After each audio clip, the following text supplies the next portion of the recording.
பக்தர் ஜெயம் கோபி அவர்களை நேரில் சந்திச்சு உங்களுடைய வாழ்க்கைக்கு தேவையான அதுக்கப்புறம் முருகன் பத்தின பிரத்யேக விஷயங்களை நீங்க தெரிஞ்சுக்கணுமா, முருகன் அழைக்கிற நிகழ்ச்சிக்கு நேரடியாக கலந்துக்கணும் அப்படின்னா கீழே டிஸ்கிரிப்ஷன் நம்பர் கொடுத்துருக்கிறோம்.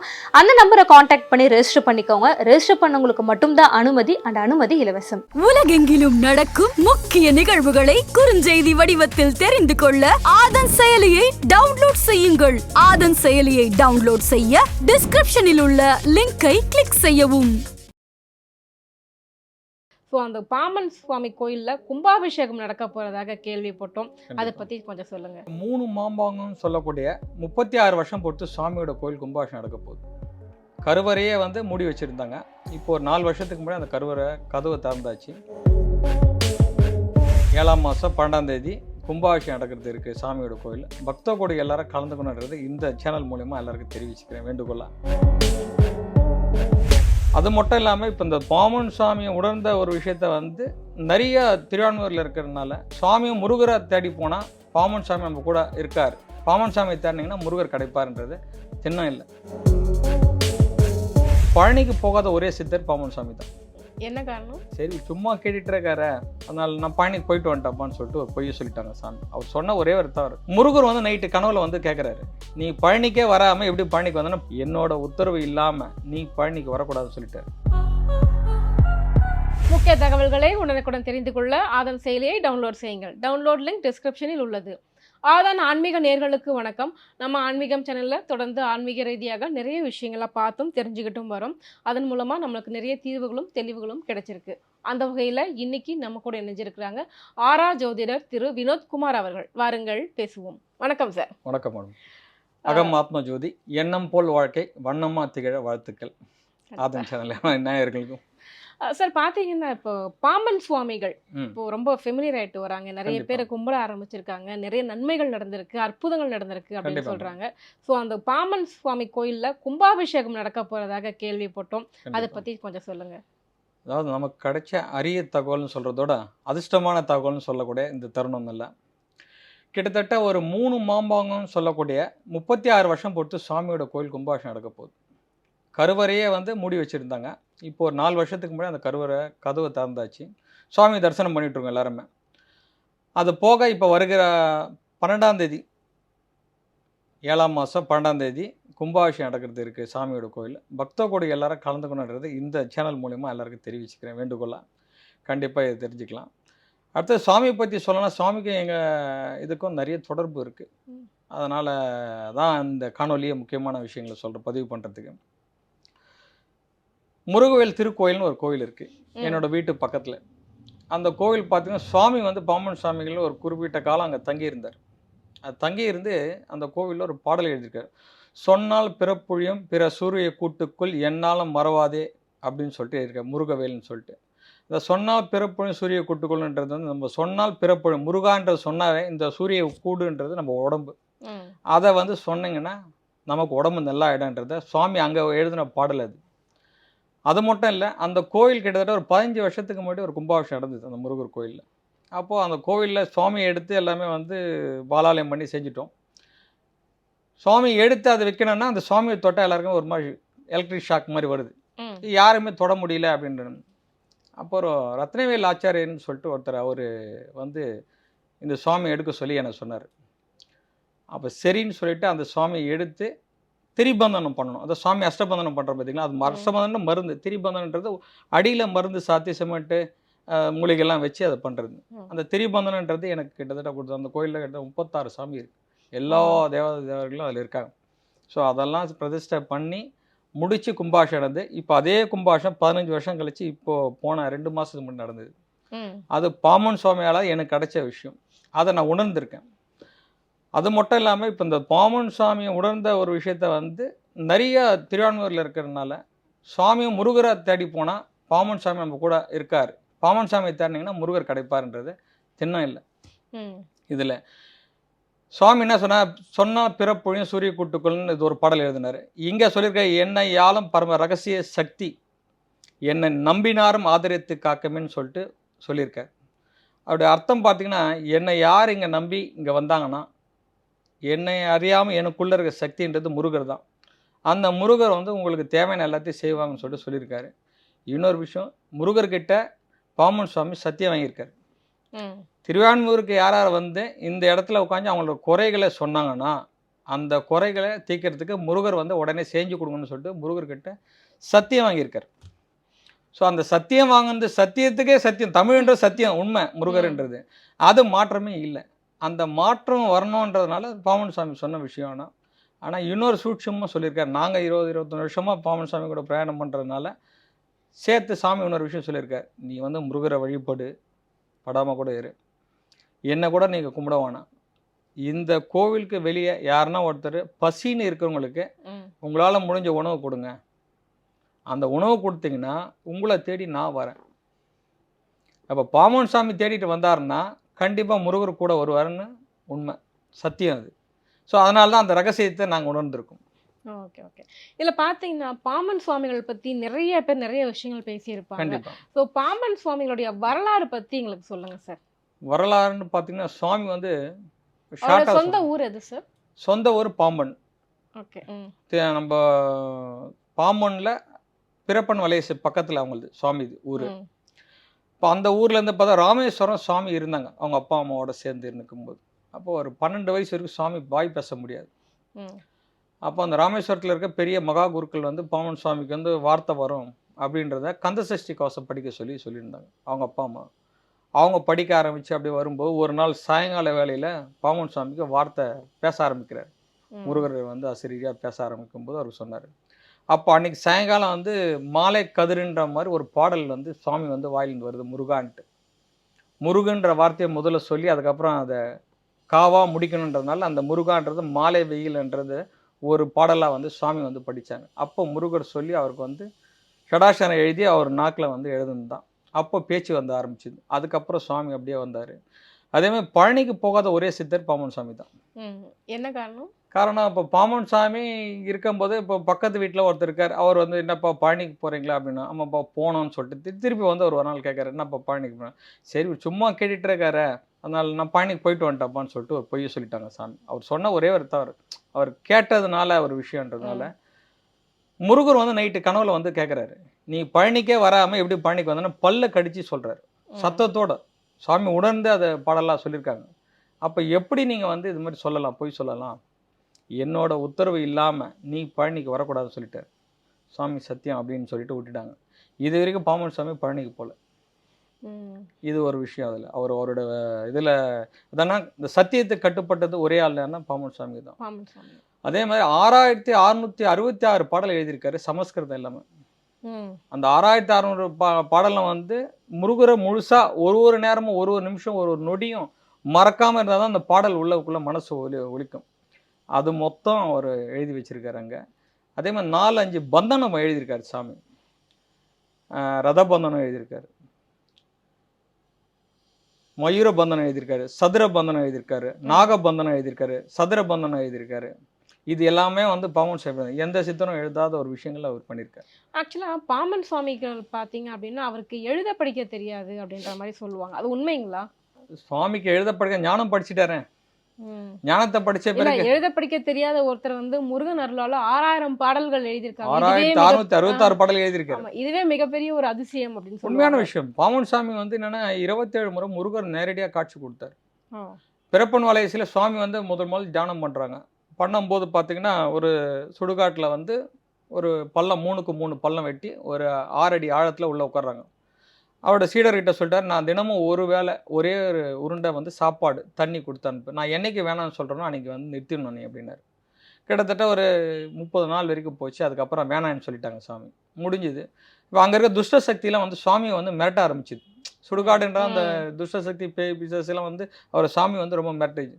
அப்போ அவர் சொன்ன விஷயம் ஷடாட்சர மந்திரம் மட்டும்தான், ஓம் சரவண பவான்ற மந்திரத்தை மட்டும்தான் அவர் சொன்னார். பிரயோஜனம் பண்ணோன்னா எல்லாமே விலகி போயிடுச்சு.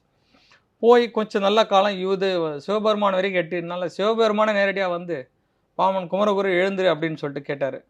என் முருகரை தவிர வேறு யாரையும் நான் வந்து பார்க்க மாட்டேன் அப்படின்னு சொல்லிட்டு சிவபெருமானுக்கிட்டே சொன்னவர்.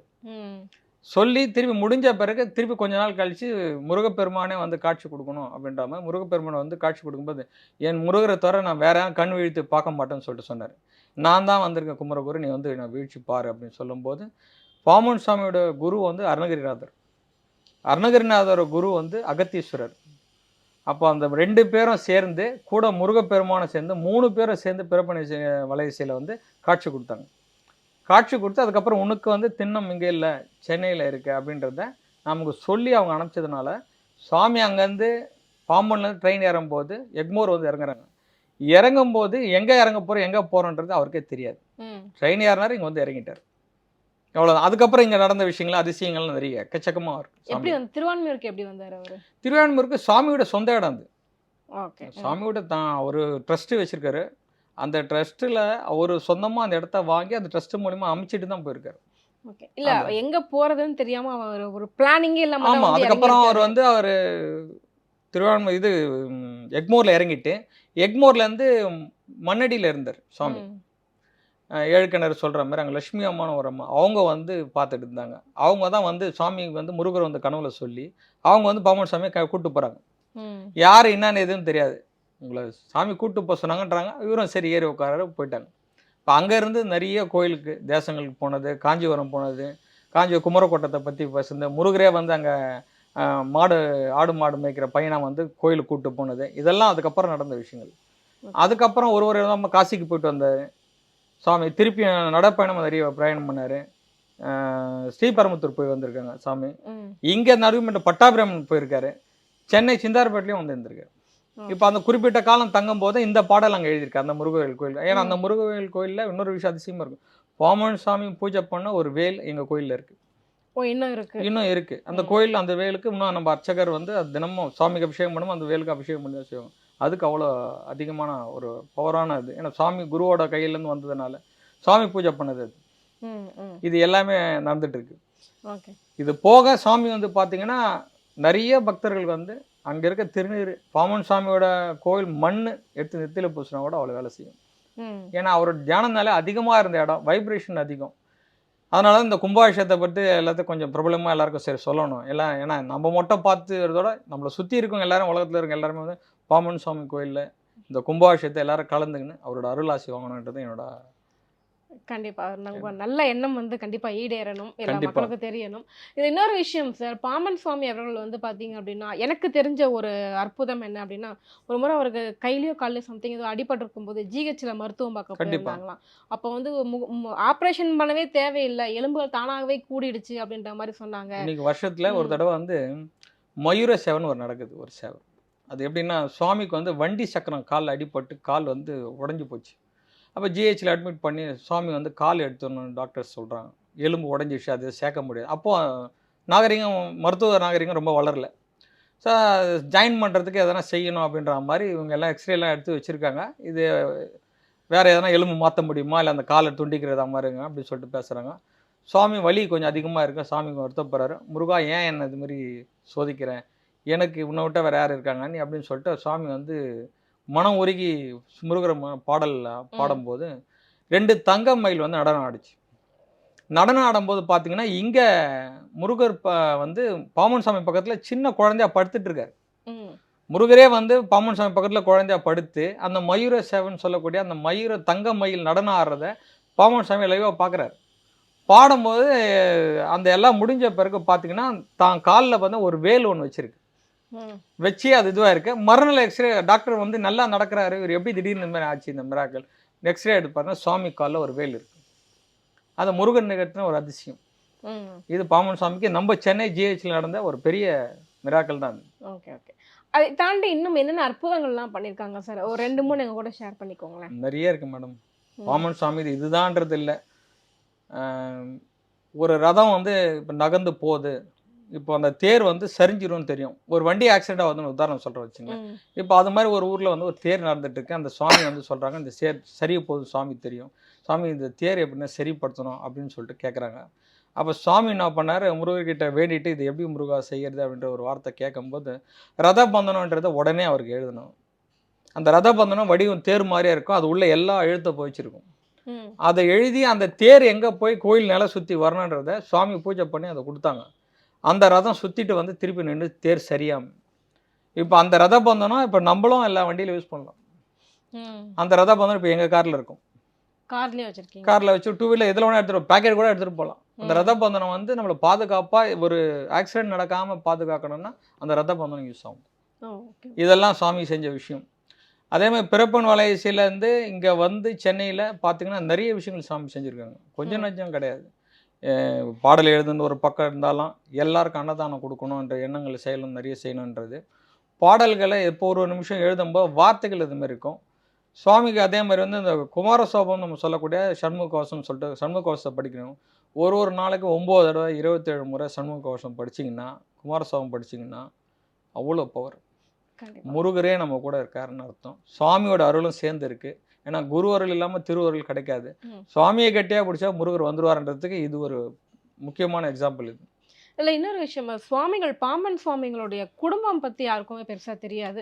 அதை பத்தி ஏதாவது தெரியுமா உங்களுக்கு? செவி வழி கேள்வி கேட்டது வரைக்கும் பார்த்தது வரைக்கும் பாம்பன் சுவாமி இருக்கும் போதே தாயார் வந்து மோட்சமாயிட்டாங்க. அவரோட மூத்த மகனும் மோட்சமாயிட்டதா வந்து இது. ஆனால் சுவாமிக்கு வந்து முன்கூட்டி இங்கே திருவான்மையூரில் தெரியும். அம்மா வந்து இன்னைக்கு மோட்சம் வரான்னு தெரியும். அப்போ வந்து கூட அவரோட சீடர் சுப்பிரமணிய சுவாமி இருக்காங்க. அவரோட வரலாறு பெரிய விஷயம். இப்போ அவர் சாமி கூட அவர் கூட இருக்கிறனால சுப்பிரமணியம் இதுமாரி தாயார் வந்து இதுவாக இருக்காங்க. ஏன்னா இவர் பிறப்பு அறுத்துட்டார் சுவாமி. பாசபந்தங்களே எனக்கு வேணாம் அப்படின்றத அறுத்ததுனால நாளைக்கு இதுமாரி அம்மா வந்து இதுமாதிரி வராங்கன்ற முன்கூட்டியே அவர் சொல்லிட்டார். அம்மா மோட்சம் வராங்க, சரி முடிவிட்டோம், நான் முருகிட்ட அன்றைக்கி வந்து உபவாசம் எதுவுமே இல்லாமல் இருக்கணும் அப்படின்ற மாதிரி இருந்தாங்க சாமி. அதேமாதிரி சுப்பிரமணிய சுவாமி பார்த்தீங்கன்னா அவங்க வந்து பெரிய ஜோதிடர் அவர். இன்னொரு விஷயம் சொல்ல போனீங்கன்னா இந்த விஷயத்தில் சொல்லணும்னா அவர் சொல்லி தான் ஜோதிடமும் படித்தேன். ஓ சரி. பெரிய ஒரு ஜோதிடர்னே எனக்கு தெரியாது அந்த சாமி. சாமியோட ஜீவ சமாதி முன்னாடியே அவங்க சாமி சமாதி இருக்குது. அவர்கிட்ட நான் சாமி ஏதோ ஒரு விஷயம் தள்ளிட்டு போகிறேன், ஏன்னா அவர் வழிபட்டு தான் சாமியை வழிபடுவோம். அடியாருக்கு அடியார்ன்ற மாதிரி அவங்கள பார்த்து நம்ம பார்க்கணுன்ற மாதிரி தான் என்னோட இது. அப்போது சாமி அப்போது எனக்கு தெரியாது அவர் ஜோதிடர்ன்றது எனக்கு உண்மையிலே தெரிய விஷயம். கொஞ்ச நாள் கழிச்சு நான் ஜோதிடத்தை பற்றி ஆராய்ச்சி பண்ணி இந்த 20 வருஷத்தில் அதை பற்றி தெரிஞ்சுக்கிட்டு நம்ம பேசணும் அப்படின்னும் போது அப்போ பார்க்கும்போது ஒருத்தர் சொல்கிறார், சாமி அவர் பெரிய ஜோதிடர், அவர் ஜோதிட ஆராய்ச்சியாளரே அவர். அது மாதிரி அவர் சொல்லி தான் நான் ஜோதிடம் படிக்க ஆரம்பித்தேன், சாமி எனக்கு சொன்ன உணர்த்தின விஷயம் அப்படின்னு சொல்லிட்டு. அவரோட மனைவி வந்து பாமன் சுவாமிக்கு சாப்பாடு போடுறாங்க. ஒரு முடி இருந்துச்சு, அது அந்த தலைமுடி, அந்த அம்மாவோட தலைமுடி அதில் இருந்ததுனால சுப்பிரமணிய சாமி உடனே அவங்க மனைவியை கூப்பிட்டு போயிட்டு மொட்டை அடிச்சிட்டார். வித்தின் அந்த ஒரு அரை நாளில் அன்னைக்கு போனார். மறுவேளை அவங்க சாப்பாடு போடும்போது அந்த அம்மா தலையில் முடி கிடையாது. இது இருக்கிறதுனால அவங்க அந்த அம்மாவும் எதுவும் சொல்லலை. கணவர் என்ன சொல்கிறாலும் அவங்க புரிஞ்சுக்கிட்டாங்க. சாமி சாப்பிட்ற சாப்பாடில் ஒரு முடி விழுந்துடுச்சு, சாமி சாப்பாடு பட்டதுனால சாப்பிடல அவர். அதனால் உடனே போய் அந்த அம்மா மொட்டை அடிச்சுட்டு இவர் சொன்னாருன்னு மொட்டை அடித்து வந்து அதுக்கப்புறம் சமைச்சு அவர் சாப்பாடு போட்டாங்க. அது மாதிரி ஒரு சிஷிய பிள்ளை கிடைக்கிறதுக்கு ரொம்ப கஷ்டம். அதே மாதிரி பத்தினியாக அந்த அம்மா இருந்தாங்க. வீடு கணவர் என்ன சொல்கிறாரோ அது பிரகாரம் நடந்துக்கணுன்ற மாதிரி சுப்பிரமணிய சுவாமியோட ஒய்ஃப் அது மாதிரி. அதனால சுவாமி வந்து என்னோட ஜீவ சமாதி பக்கத்தில் சுப்பிரமணிய சுவாமியோட சமாதி இருக்குன்ற மாதிரி கூட சேர்த்து வச்சிருக்காரு. நீங்க நிறைய கோவில்களுக்கெல்லாம் போயிட்டு நிறைய தகவல்களை வந்து சோஷியல் மீடியாவில் பகிர்ந்துட்டு கண்டிப்பா வரீங்களா சார்? அதை பற்றி சொல்லுங்கள். அகம் ஆத்ம ஜோதின்னு சொல்லிட்டு இன்ஸ்டாகிராம் பேஜ் ஓப்பன் பண்ணுங்கள், ஃபேஸ்புக்கும் இருக்குது. ஸோ அதில் பார்த்தீங்கன்னா நிறைய கோவில் சார்ந்த விஷயம், அதோடைய பரிகாரங்கள், ஜோதிட சம்பந்தமான விஷயங்கள், இது எல்லாமே நான் பதிவு போட்டிருக்கேன். யாராவது தேவைப்படுறது எல்லாமே அதை ஃபாலோ பண்ணிங்கன்னா உங்களுக்கு எல்லாருக்கும் நல்ல அறிவு தகவல் கிடைக்கின்றது. ஓகே, எங்கள் கேள்விகளுக்கு ரொம்ப சிறப்பான பதில் சொன்னீங்க சார். நன்றி. ரொம்ப நன்றி மேடம்.